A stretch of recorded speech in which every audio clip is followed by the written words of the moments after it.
বউয়ের শখ পূরণ করতে যে নিজের দামি একটা জিনিস বিক্রি করে দিয়ে বউকে গাড়ি কিনে দিয়েছে।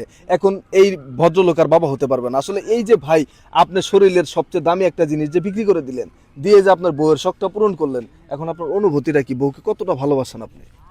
অনুভূতি বলতে ভাই, আমি আমার বউকে অনেক ভালোবাসি বিদায় আমি এই গাড়িটা কিনে দিছি। তো বাইসা থাকতে জন্ম যেহেতু নিছি, একদিন মৃত্যু তো হবেই। তো আমি যদি যেহেতু আমার বউয়ের শখটা পূরণ করতে পারছি, তো ওইটাই আমার কাছে বড় পাওয়া। আচ্ছা, ভাবি, এই যে আপনার স্বামী যে ওনার একটা বিচি বিক্রি করে দিয়ে যে এই যে গাড়িটা কিনে দিছে, এখন আপনার অনুভূতিটা কি আসলে? আমার মনে করেন ঠিক আছে, আমার স্বপ্ন ছিল যে একটা গাড়ি নিব, তারে বলছি, কিন্তু সে যে তার একটা বিসি বিক্রি করে আমার জন্য গাড়ি কিনে নিয়ে আসবো, সেগুলো আমি কখনো কল্পনা করি নাই। কিন্তু এটা তার কাছে আশা করি নাই।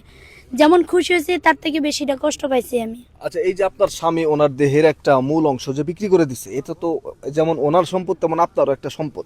এখন এই যে উনি কাজটা করলো, এখন আপনাদের ভবিষ্যৎটা তো অন্ধকার, আপনাদের তো বাচ্চা কাচ্চা হবে না। আসলে এই ব্যাপারে কি বলতে চান আপনি? এই ব্যাপারে আমি বলতে চাই, সে কাজটা একদমই ভালো করে নাই, যে সামান্য একটা শখ পূরণ করতে যায় সারা জীবনের স্বপ্নগুলোই মাটি করে দিছে। আচ্ছা, এই যে ভাই, আপনি আপনার শরীরের দামি একটা প্রোডাক্ট বিক্রি করে দিয়ে এই যে আপনি গাড়িটা আপনার বউকে কিনে দিলেন, এতে তো আপনার বউ খুশি না, তাও আপনার লাভটা হইলো কি? লাভ বলতে ওই যেহেতু আমার কাছে চাইছে, আমার সামর্থ্য ছিল না, বা আমার বাবা এত সম্পদ রাইগা জানে যে আমি সম্পদ বেচে কিনে দিব। তো আমার বউ যেহেতু আমার কাছে দাবি করছে, আমি চিন্তা ভাবনা করে দেখলাম একটা গাড়ি তো হয়তো দাবি করছে। তো সে যেহেতু আমাকে এত ভালোবাসে বা আমার কাছে একটা গাড়ি দাবি করছে, সে বিশ্বাস রাইগাই দাবি করছে। তো সেই বিশ্বাসে উপরে রাইগা আমি তার একটা গাড়ি কিনে দিছি।